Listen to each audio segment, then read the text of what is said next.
What's going on, dudes and dudettes? So USC did extend their defensive coordinator, Lynn.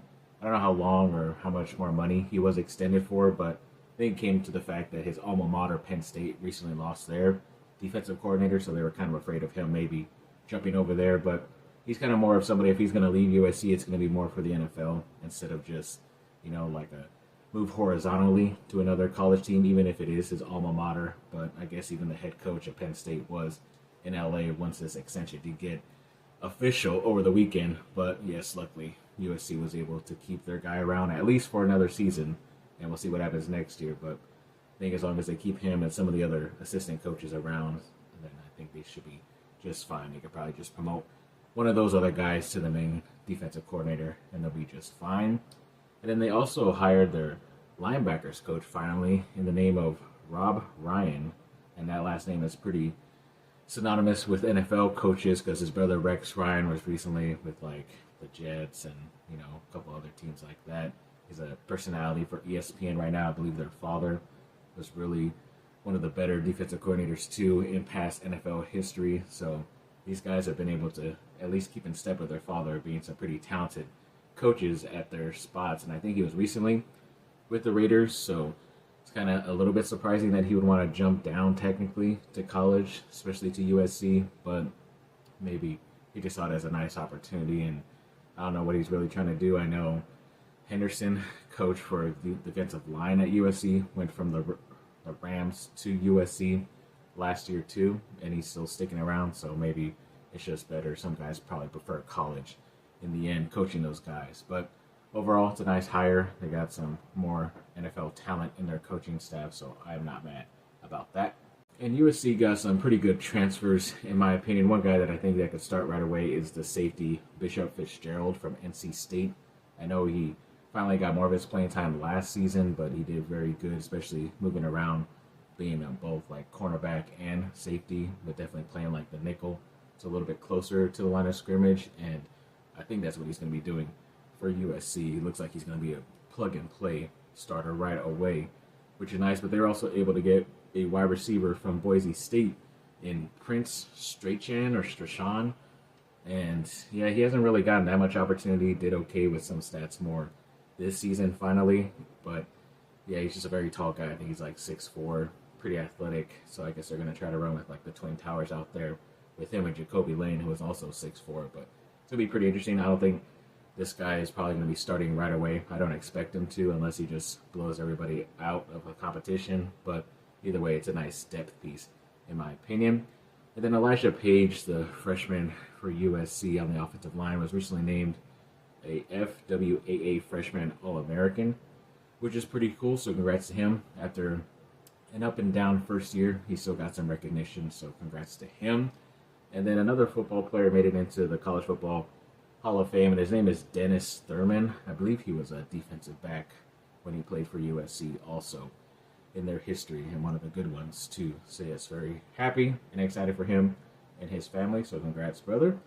And then Hussein Longstreet, that five-star quarterback from Centennial, I believe he was playing at the Polynesian Bowl out there in Hawaii, and he was named the MVP of that bowl game, one of his last high school games before going to college. So yeah, congrats to him. Saw a couple of his highlights, had a couple of nice passes. He was passing to other 4- and 5-star wide receivers. USC does have those too, but I still think he might be a little bit too raw to start right away, even though USC has a little bit of a cupcake schedule the first half of the season before they have to play against like Michigan and eventually Notre Dame. But either way, we'll see if he ends up wowing the coaches, and maybe Mayava is the one that ends up transferring out, and we'll see if they get another depth piece behind Longstreet. But yeah, looking forward to seeing what this guy can do in the future for USC football. And a little bit of some sour news for the football program at USC. Their safety coach or assistant coach, Taylor Mays, was recently going to take that same job opportunity at the University of Washington. I believe he grew up there, was coming out of high school from the state of Washington. So it was a little bit of a homecoming for him, but he was still like more of an assistant, not like a real true safeties coach for some reason at USC. But now he's going to be like the main safety coordinator for that school. So congrats to him, and we'll see how his future ends up in the likes of coaching.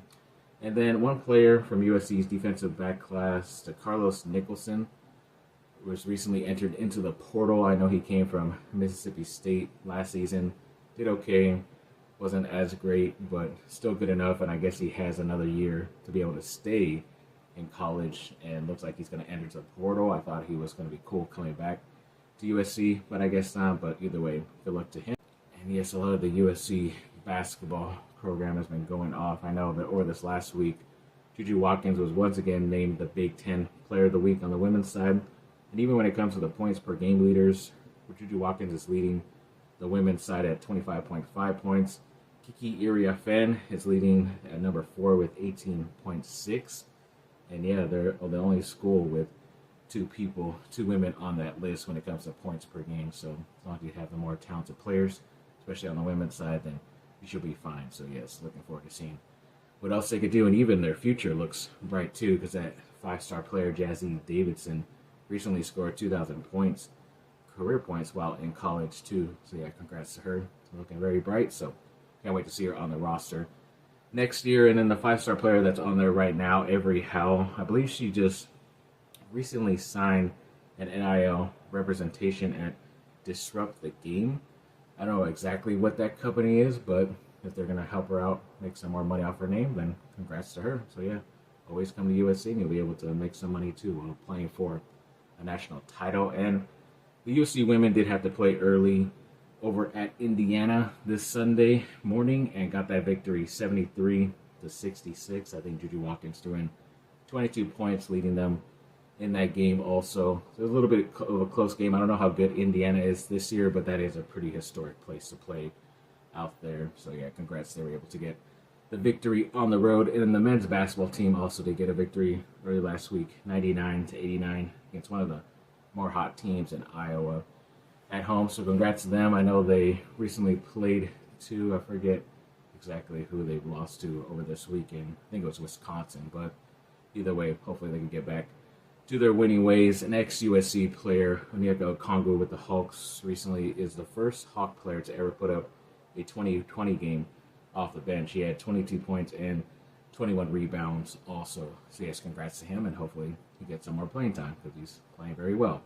The next USC player, Nikola Vucevic for the Bulls, threw down 40 points, 13 rebounds, and 3 assists the other day. So yeah, that was pretty awesome for him. I'm sure he's trying to get traded somewhere to help out a contending team because the Bulls aren't that good this year. But hopefully this was enough of a performance to get him somewhere else.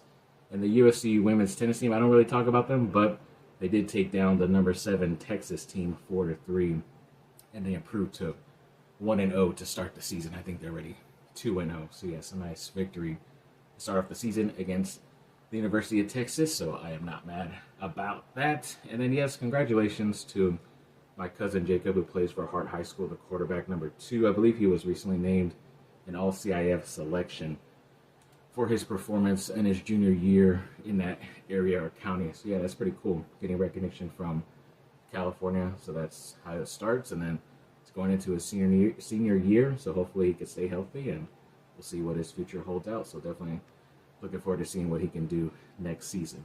So thanks for watching, people. Like and subscribe. Comment down below. Let me know what y'all think. Have a great rest of your day. Bye. Fight on.